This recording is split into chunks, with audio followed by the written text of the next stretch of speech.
Tenemos entonces el cuarto día de esta jornada. Bienvenidos a todos y todas. Quiero dar la más cordial bienvenida a don José Ángel Vargas, que nos acompaña hoy, a quien le agradezco profundamente su presencia. Sabemos que tiene una agenda súper ocupada, así que le agradecemos muchísimo que esté aquí entre nosotros. Bueno, agradecer nuevamente a todos los profesores de la Universidad de Brest, de la Universidad de las Antillas, de la Universidad de Nancy, de la Universidad Federal du Pará, que hoy por fin pudo llegar, así que debe estar en el aeropuerto en este momento, la persona de la Universidad de Pará, que se le complicó muchísimo el tema del vuelo y hoy ya por fin puede estar con nosotros y nos dará una conferencia mañana. Liz Tupiazú, que es procuradora de la República Federal de Brasil, procuradora ambiental y además profesora de la Universidad de Pará y una muy querida amiga desde hace mucho tiempo. Y bueno, y también agradecer a el profesor Víctor, que nos acompaña, Víctor Flores de Santiago de Chile, que hoy nos va a hacer también una intervención muy interesante sobre una problemática específica del caso chileno. Quiero agradecer también a los profesores y compañeros que de la Universidad de las Antillas y del Laboratorio Caribeño de la Universidad de las Antillas por todo su trabajo y por todo su apoyo para poder lograr este evento. En particular pienso a Jean-Raphaël Gros de Sormeaux y a Karine Galí, que han sido espectaculares y maravillosos en la organización de este evento. Agradecer también a las autoridades de la Universidad de Costa Rica, Facultad de Derecho, doña Marcela Moreno Buján, la decana de esta facultad, que estuvo con nosotros participando el lunes.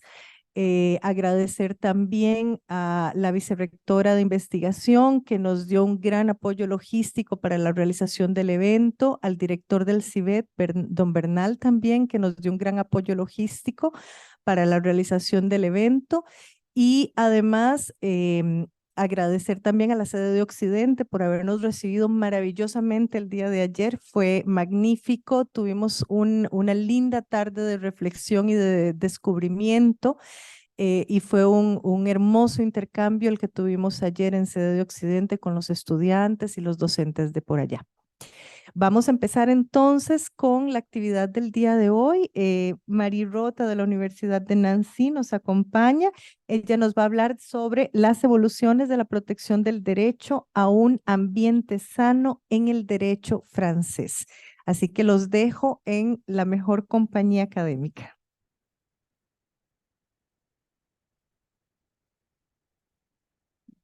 Muchas gracias. Antes de todo, me gustaría agradecer muchísimo a Carla y Olivier, que son ustedes increíbles.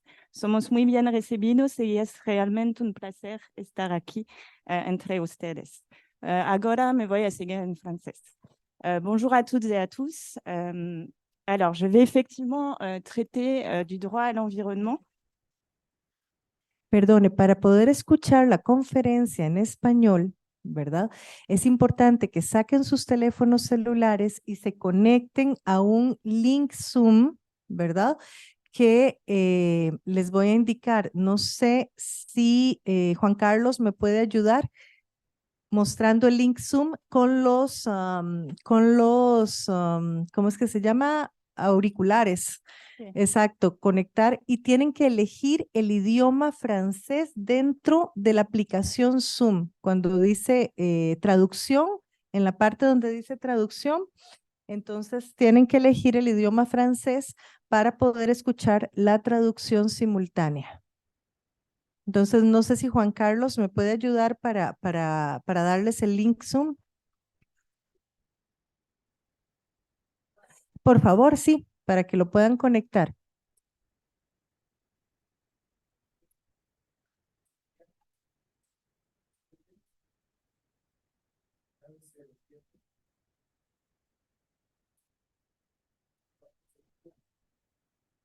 ¿Puedes repetirlo, porfa? 827 9071 8461. ¿Lo lograron? Sí. Lo lograron, sí. Sí. Y hay una contraseña 621-734. Es que yo...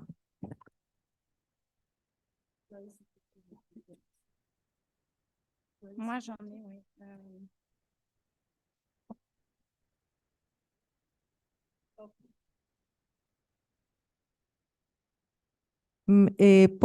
¿Pueden escuchar la traducción? Sí.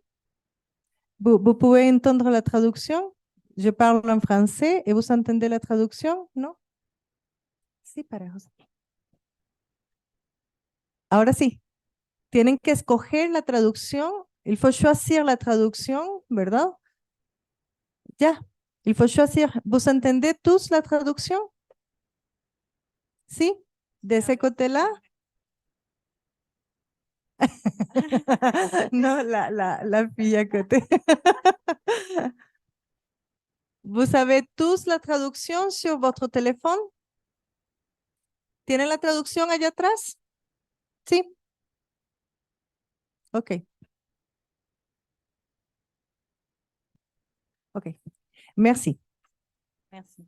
Ahora sí. Ahora sí. Ok, bonjour à toutes et à tous. Alors, je vais effectivement, c'est bon pour tout le monde, oui, traiter du droit à l'environnement, qui, je préfère le préciser tout de suite, ne doit pas être confondu avec le droit de l'environnement.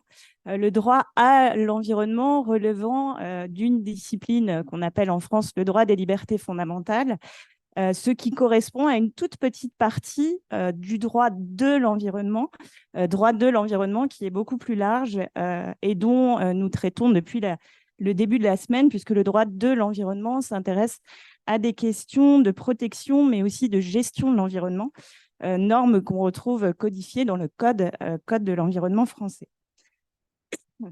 L'objectif de cette intervention est donc de vous donner quelques éléments de compréhension de ce droit de l'être humain à un environnement sain, dont la portée juridique est actuellement en pleine évolution en droit français.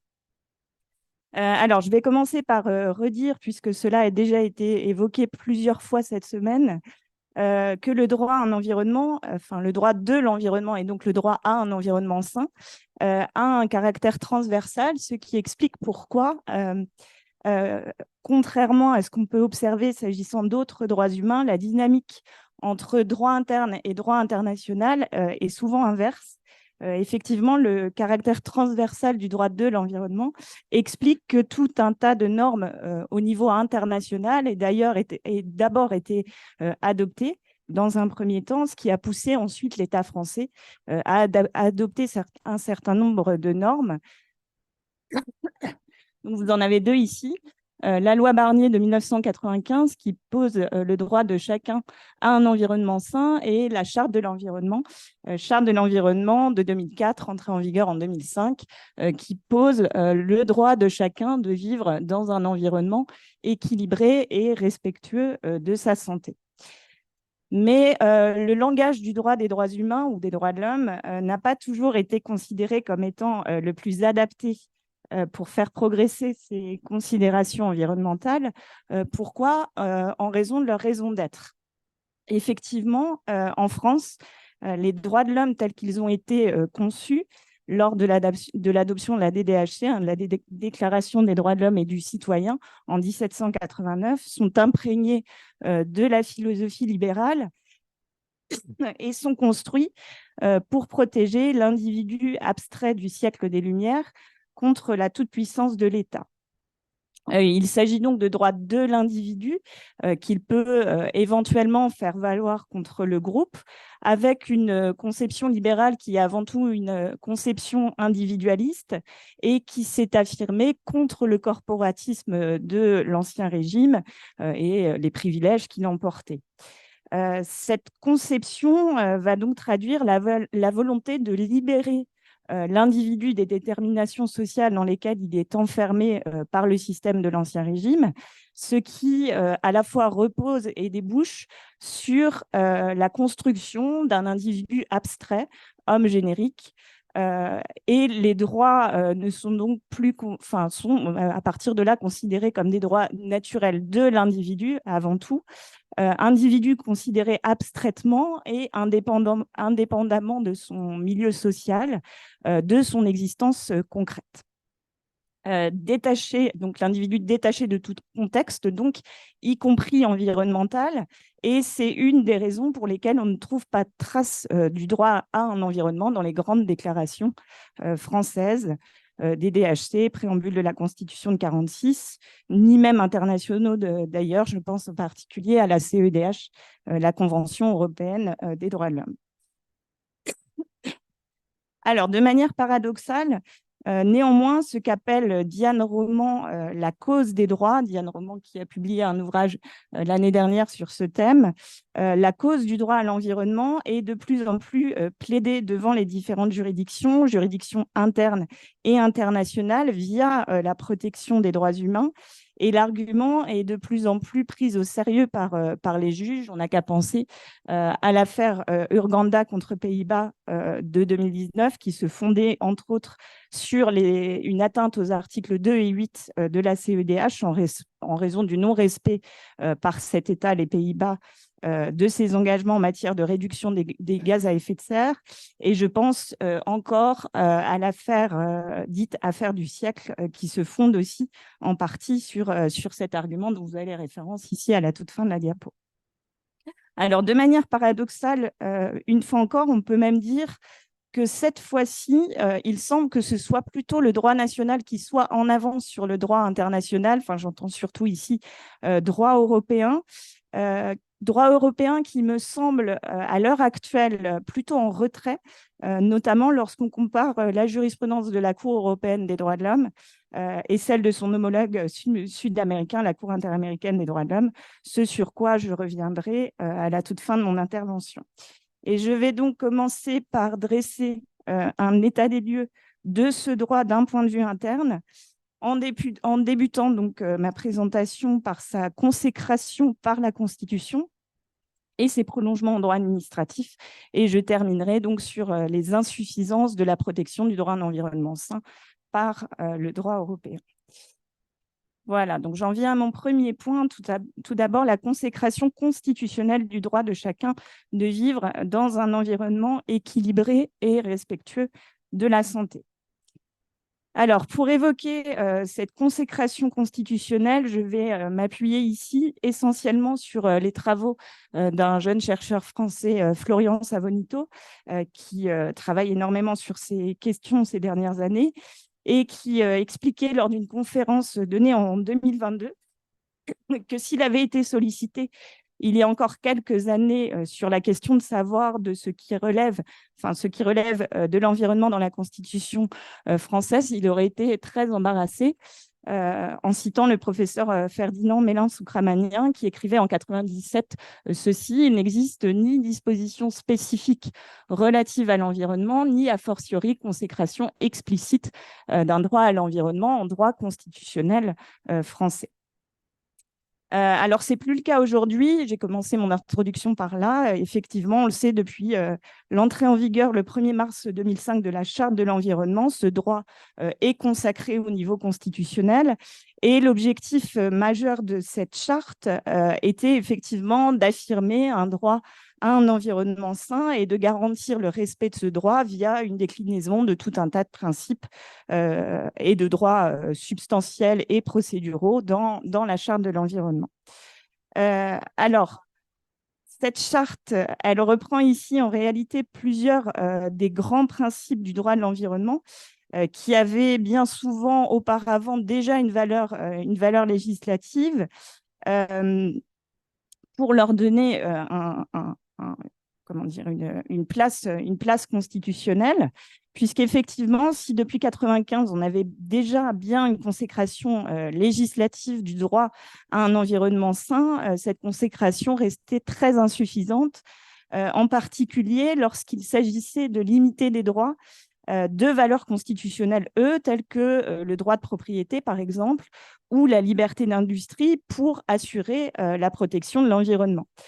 droits qui ont donc, eux, valeur constitutionnelle et qui primaient donc sur un droit à un environnement sain consacré uniquement à un rang législatif. Donc là, l'idée, ça va être de hisser le droit à un environnement sain dans le bloc de constitutionnalité français pour qu'il soit mis au même niveau que les autres droits que je viens de citer. Néanmoins, cette consécration constitutionnelle a présenté plusieurs lacunes, et là encore, les travaux de Florian Savonito le démontrent très bien. Plusieurs lacunes, dont la principale, si je m'en tiens seulement à celle qui est relative à la protection du droit à un environnement sain. La principale lacune, donc, est sa formulation qui diffère de ce qui est énoncé dans la loi ou dans les traités internationaux, puisqu'effectivement, le libellé de l'article 1er de la Charte de l'environnement que je vous ai remis ici ne consacre pas un droit à un environnement sain, comme ce que faisait la loi Barnier de 1995, mais un droit de chacun de vivre dans un environnement équilibré et respectueux de la santé, ce qui signifie que l'environnement doit être d'abord propice à la bonne santé de l'être humain. Et on voit bien ici que ce qui compte avant tout, c'est la personne humaine. D'où une vision très anthropocentrique qui est consacrée ici dans la Charte. Alors, ceci est confirmé par le fait qu'il est formulé en tant que droit subjectif. C'est le chacun, ici, le début de l'article 1 de la Charte. Chacun a le droit de vivre dans un environnement équilibré et respectueux de la santé. Environnement qui n'est en outre pas précisément défini. Alors néanmoins, point plutôt ici positif, cet environnement doit enfin être équilibré, ce qui semble ici un peu plus protecteur. Pourquoi ? Parce qu'en l'absence de définition de l'environnement, on se réfère à l'article L 110.1 du Code de l'environnement qui inclut les milieux ainsi que les espèces animales et végétales. Et donc, on pourrait tout à fait admettre qu'entendu largement, le droit à l'environnement concerne l'être humain, mais aussi les éléments de la nature qui l'entourent dans la mesure où ils forment un tout écologiquement indissociable. Et c'est là que le Conseil constitutionnel pourrait faire avancer les choses, alors qu'il ne l'a pas fait, puisqu'il refuse toujours, pour l'heure, de définir l'environnement, et parce qu'il refuse aussi de préciser quel est le contenu concret de ce droit à un environnement équilibré et respectueux de la santé, ce que déplore une partie de la doctrine dont Florian Savonito, dont je parlais tout à l'heure. Alors, la jurisprudence du juge administratif semble, de ce point de vue, un peu plus intéressante et c'est donc ce sur quoi je vais revenir maintenant. Alors, c'est mon grand 2, le droit de chacun de vivre dans un environnement équilibré et respectueux de la santé, une liberté fondamentale au sens du référé liberté. Alors, je vais ici en réalité revenir sur une décision assez récente du Conseil d'État du 20 septembre 2022, dont vous avez les références ici. Décision par laquelle le Conseil d'État reconnaît que le droit de chacun de vivre dans un environnement équilibré et respectueux de la santé, donc la formulation qu'on a dans la Constitution, est une liberté fondamentale au sens du référé liberté. Décision qui a été interprétée par une partie de la doctrine, je pense à Mathilde Hetzain-Patin par exemple, donc vous avez la citation ici, décision interprétée comme étant une réponse du juge administratif au juge constitutionnel en matière de création de normes de référence, auteur qui parle même de course à la protection de l'environnement pratiquée entre le Conseil constitutionnel et le Conseil d'État, voire même juge qui se trouverait dans un rapport de concurrence en la matière. Alors, pour comprendre cette consécration, je vais peut-être commencer par un petit rappel de cette procédure. Qu'est-ce que le référé liberté ?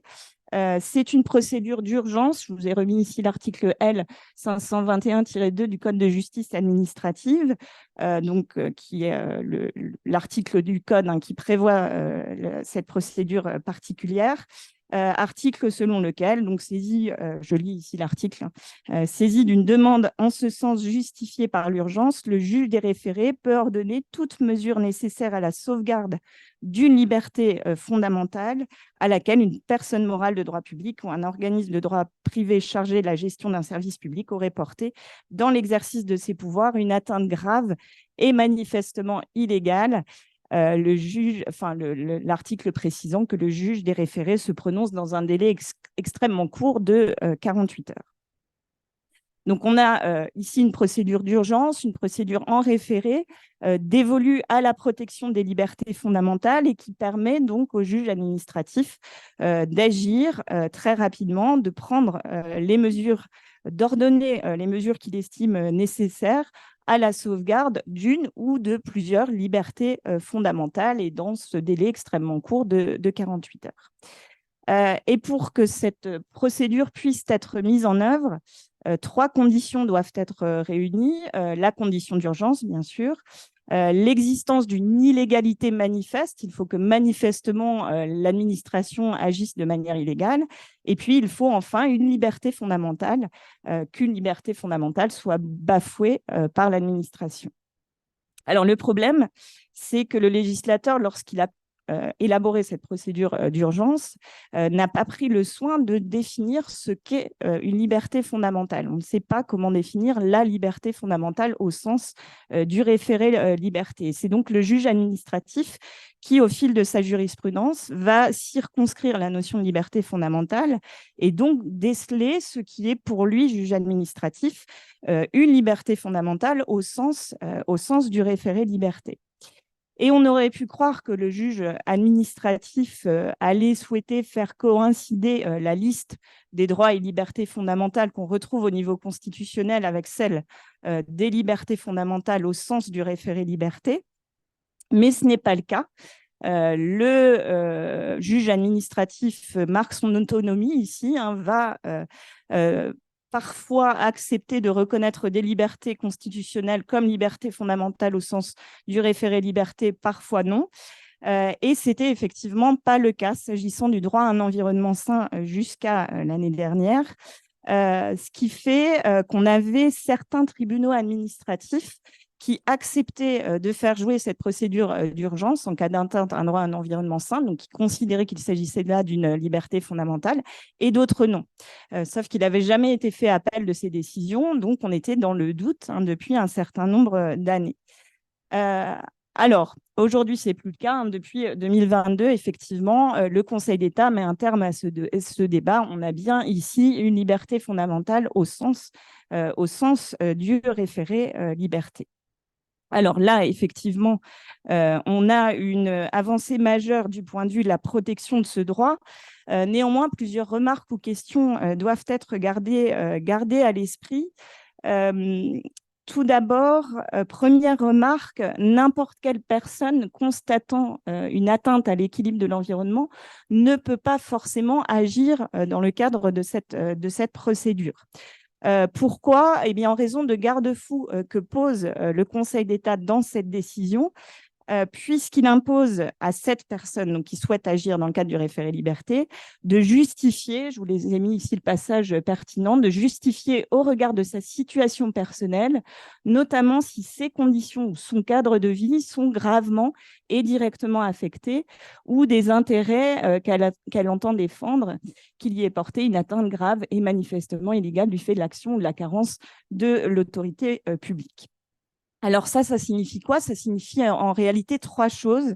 3 choses. D'une part, que cette atteinte, tout d'abord, doit être considérée au regard des incidences sur les intérêts propres du ou de la requérante. Autrement dit, cette procédure n'ouvre pas droit à l'actio popularis. Donc ça, c'est la première chose qui découle de cela. Deuxième chose, cette atteinte, ensuite, doit affecter directement et gravement cette situation personnelle, ce qui revient à circonscrire encore davantage les cas d'ouverture du référé liberté, en ce sens qu'il faudra que le ou la requérante fasse, et je cite ici le rapporteur public, Philippe Ranquet, il faudra donc que le ou la requérante fasse état de circonstances particulières caractérisant la nécessité pour lui de bénéficier dans le très bref délai prévu par ces dispositions d'une mesure de la nature de celles qui peuvent être ordonnées sur ce fondement.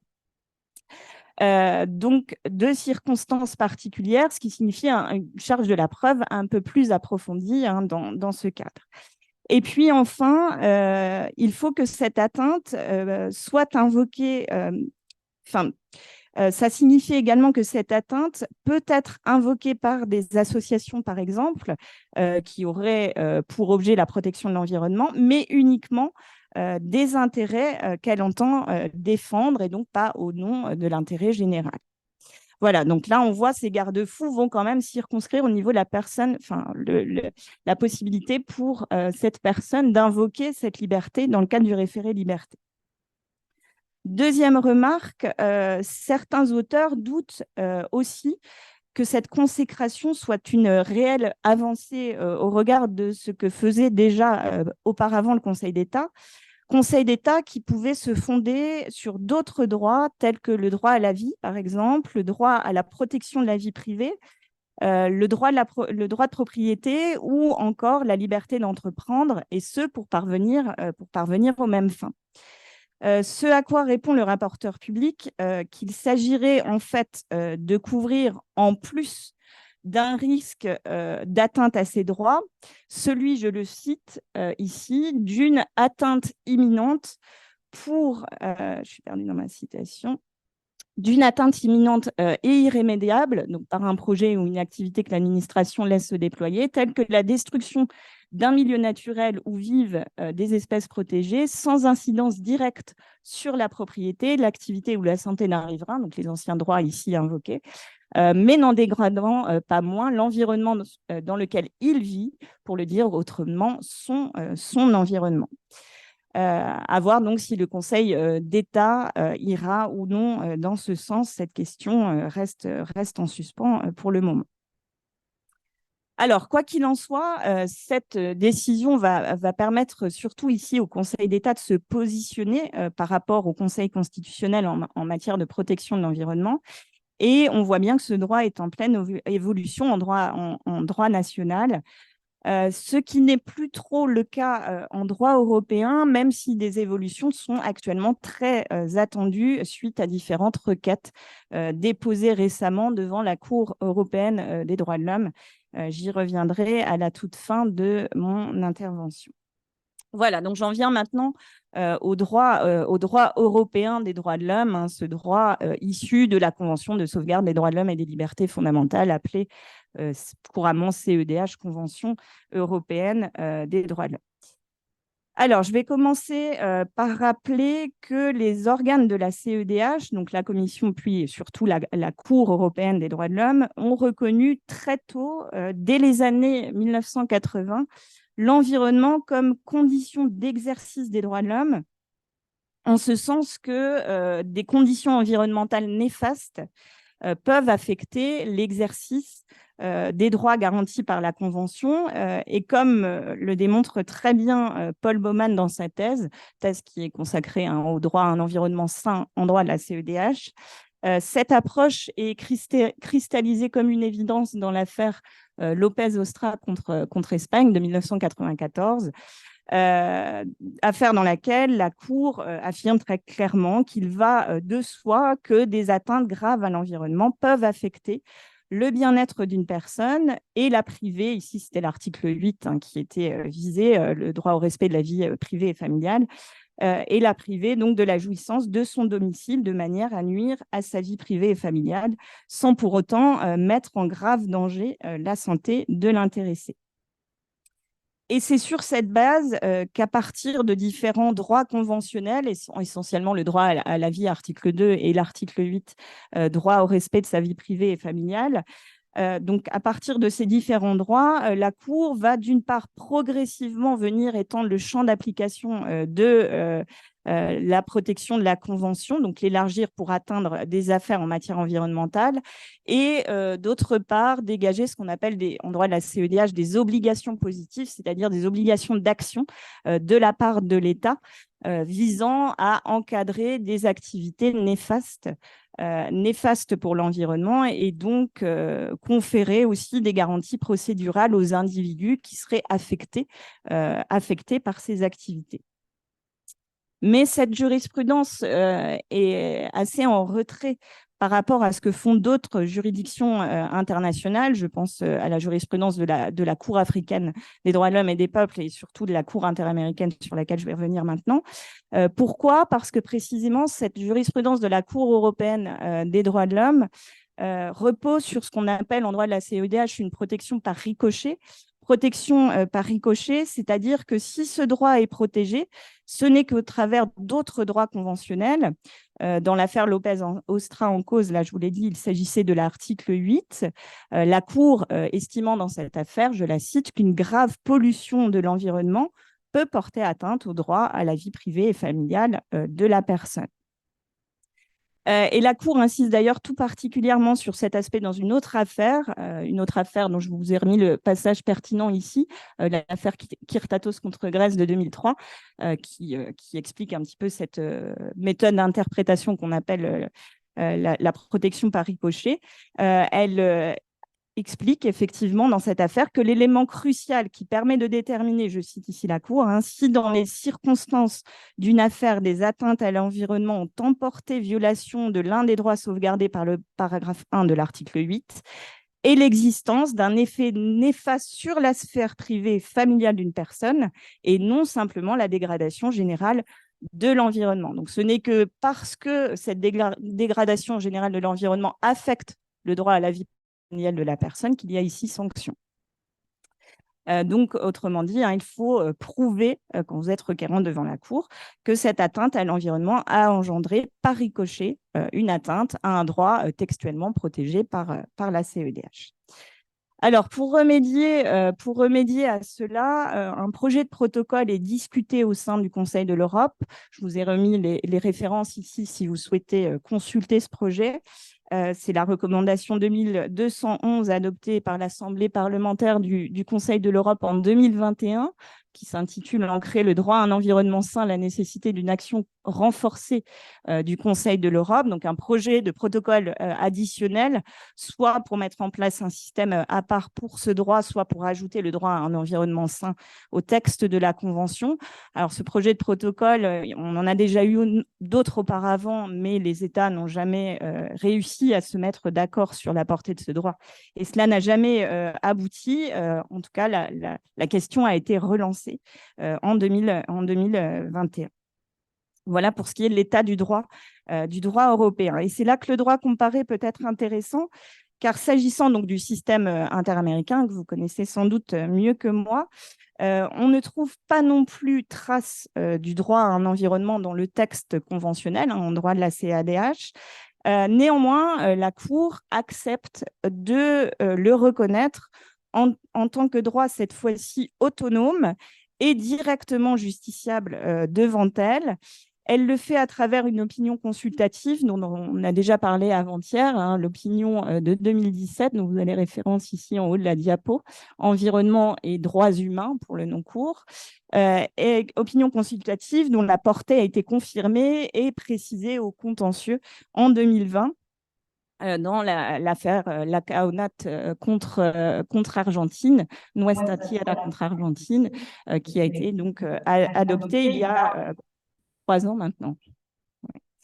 Alors, cet avis et cette décision sont très importants. Ils ont été extrêmement commentés, y compris en France, alors que la jurisprudence de la Cour interaméricaine au niveau francophone fait l'objet de très peu de commentaires, puisque précisément, elle y affirme, je l'ai dit, à la fois l'autonomie du droit à un environnement sain, mais aussi sa justiciabilité directe devant elle, c'est-à-dire sans passer par un autre droit protégé par la Convention.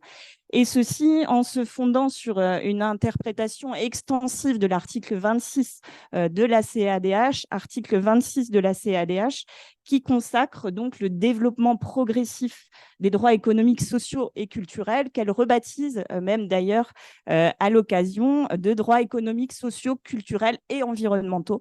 Donc elle revoit même la formulation de l'article 26.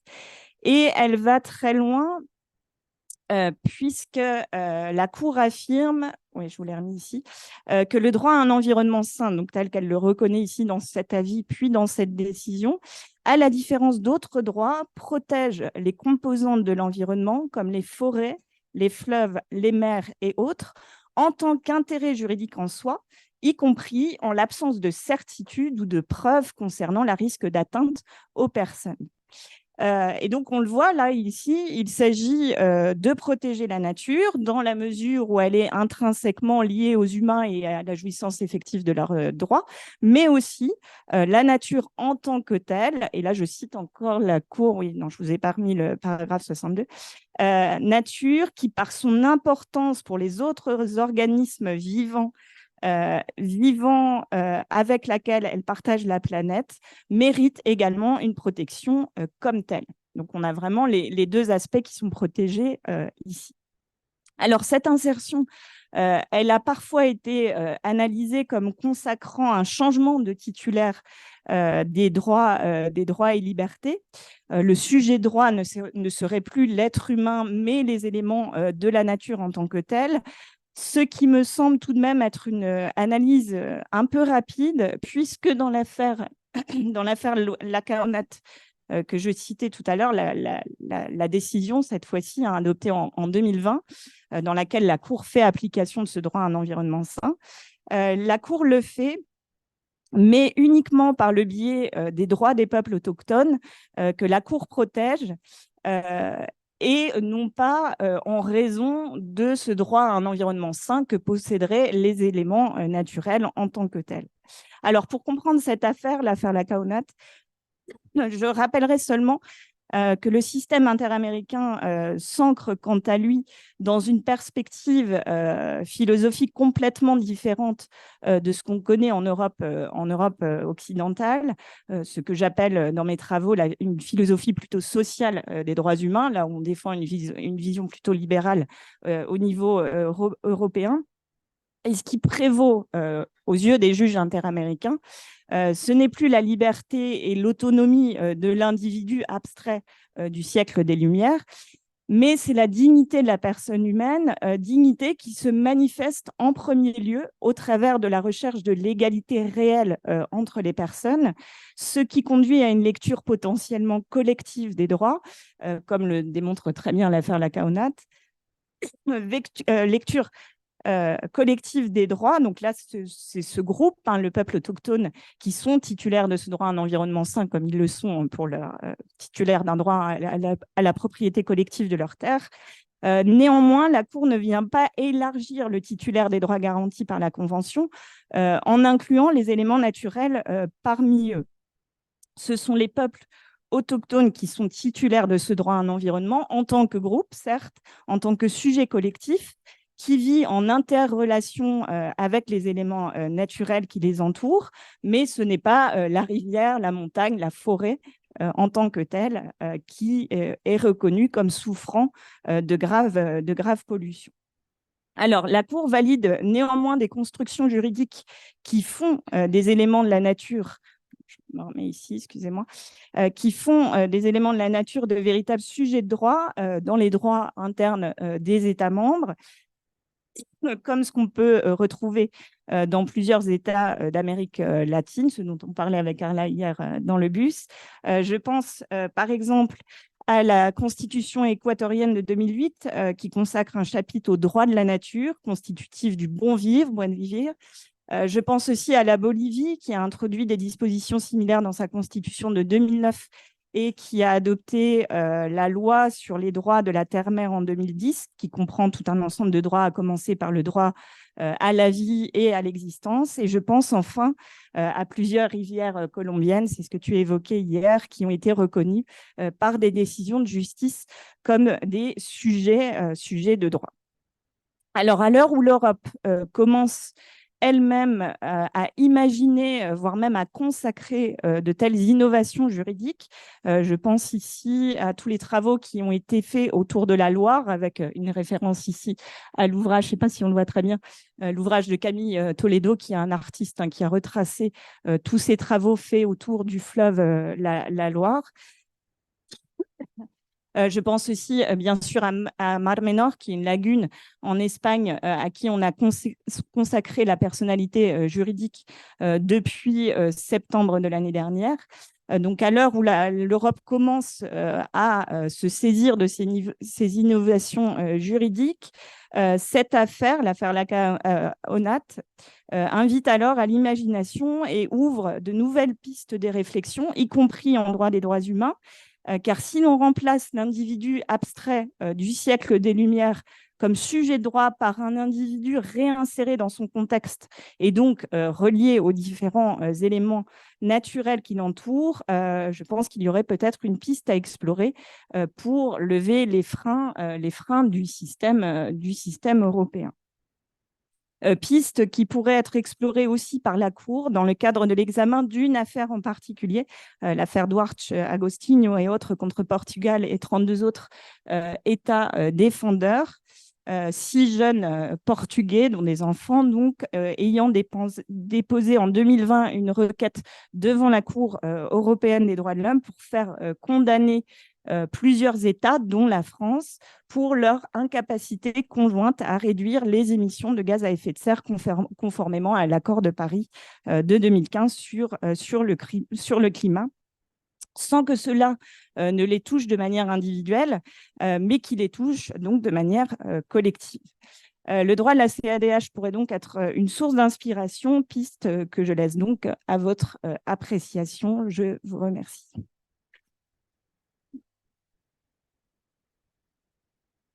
Muchísimas gracias por esa interesante conferencia. No sé si alguien tiene comentarios o consultas. Sí, por favor.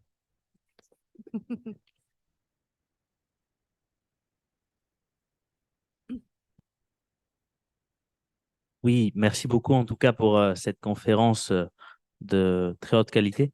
¿En español o en francés? En español, mejor. Mejor en español. Bueno, gracias para esta conferencia de alto nivel.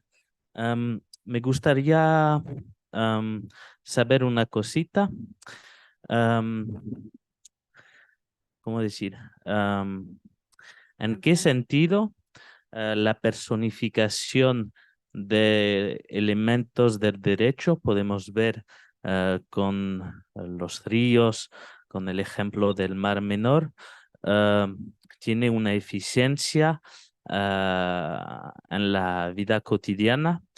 Y yo me gustaría comentar el ejemplo de la Mar Menor, que conozco mucho, y que la personificación de la Mar Menor como elemento de derecho finalmente viene después de grandes escándalos y viene, ¿cómo decir? Al final, para que el político muestra que hace cosa para el Mar Menor. Pero desde 5 años había grandes propuestas en la región de Murcia, más de miles y de miles de pescados muertos en el Mar Menor. Entonces me gustaría saber también si a veces no hay un riesgo de instrumentalización política con esta pregunta de la personificación. Gracias. Merci pour cette question. Alors moi, je suis pas une spécialiste comment dire, de ces constructions juridiques qui sont proprement internes. Donc, ce que j'évoquais plus tôt, c'était cette faculté d'imaginer de nouvelles pistes pour conférer des droits à la nature. Et effectivement, cette instrumentalisation est très présente. Et pour moi, l'élément crucial, c'est qui va représenter en réalité ces éléments de la nature. Alors, de mémoire, je ne connais pas très bien la construction de Mar Menor, puisque effectivement, ce n'est pas ma spécialité, mais Johan Zonle pourrait vous en dire beaucoup plus s'il venait ici. De mémoire, il y a trois représentants différents, les riverains, l'État et les communautés, certaines communautés habitants, non, les territoires, de mémoire, c'est ça. Je suis pas certaine précisément qu'ils soient représentés, mais ce serait à vérifier.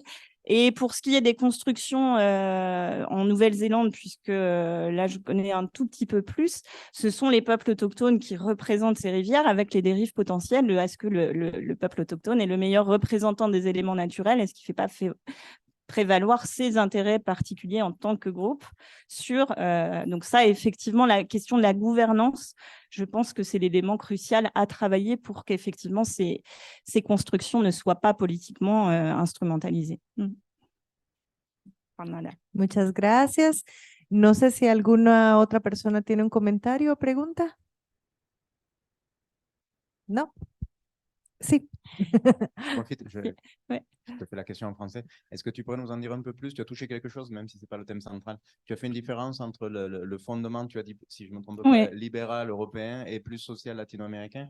Et j'imagine qu'on pourrait dire plus communautaire côté africain. Est-ce que tu peux nous faire une distinction, au moins entre les, puisque c'est le centre de ta sur thèse, les fondements, Europe et Amérique latine aussi.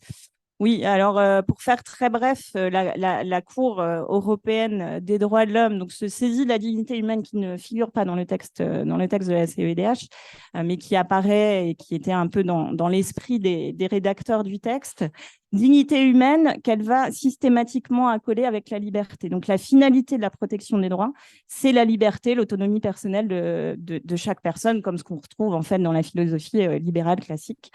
Alors qu'en droit de la CEDH, la Cour interaméricaine, donc là pour le coup on a une référence à la dignité dans le texte, se ressaisit de ce principe de dignité humaine et nous dit qu'il découle directement de la dignité, non plus la liberté, qui est un droit comme les autres, un droit fondamental certes, mais un droit comme les autres, mais il découle de la dignité en premier chef, l'égalité de la personne, qui est donc pour moi l'autre fondement. À chaque fois on a la dignité elle peut être mise à toutes les sauces, sauf qu'on fait prévaloir plutôt l'égalité dans le droit de la CIADH, là où on fait plutôt prévaloir la liberté en droit européen, ce qui me permet de dire fondement plutôt social au niveau interaméricain et libéral au niveau européen, avec cette recherche de l'égalité réelle, le critère de la vulnérabilité étant ici ce dont on parlait aussi hier un petit peu dans le bus, la vulnérabilité étant ce qui permet à la Cour une certaine résilience des groupes qui seraient dans une situation de fait illégale. Voilà, pour un peu la perspective. Et ce qui fait qu'en droit européen des droits de l'homme, enfin, ça a des répercussions directes aussi sur les requérants, puisqu'en droit européen des droits de l'homme, on nous dit bien souvent mais de toute façon, vous n'avez pas de peuple autochtone, donc c'est normal qu'il n'y ait pas de contentieux en droit européen des droits de l'homme. Non, c'est simplement qu'il y a eu des requêtes qui ont systématiquement été rejetées en droit de la CEDH, qui sont toujours rejetées précisément parce que c'est l'individu en tant que tel et pas le groupe qui peut déposer une requête. Alors, il y a aussi des conditions procédurales liées à la qualité de victime, mais c'est vraiment cette perspective individualiste qui fait que ce genre de contentieux ne peut pas, de fait, arriver devant la Cour européenne des droits de l'homme. Pour donner un tout petit exemple de conséquences concrètes sur le système étudié. Muy bien. Vamos entonces a agradecer a Mari Rota su excelente intervención y su muy interesante intervención. Tenemos algunos puntos de encuentro con el caso costarricense, por ejemplo, el surgimiento pretoriano del derecho a un ambiente sano y equilibrado, ¿verdad? Porque nosotros pues no tuvimos en un primer momento un reconocimiento constitucional, sino que fue una construcción pretoriana a través de la jurisprudencia. Primero se reconoció a partir de casos particulares y luego se fundamentalizó constitucionalmente. Entonces tenemos esos puntos de encuentro muy interesantes. También el asunto del antropocentrismo, ¿verdad? Nuestro derecho ambiental es muy antropocéntrico, ¿verdad? Y entonces se valora en función de cómo sirve o cómo beneficia al ser humano y no en sí mismo, ¿verdad? Entonces tenemos cortes constitucionales, como bien lo mencionaste, incluyendo la jurisprudencia de Corte Interamericana que ha ido dando subjetividad a los diferentes componentes del medio ambiente, haciéndolos sujetos de derecho, ¿verdad? Y ya no objetos, ¿verdad? En función de... Y entonces en eso estamos, digamos, somos muy, muy, muy cercanos.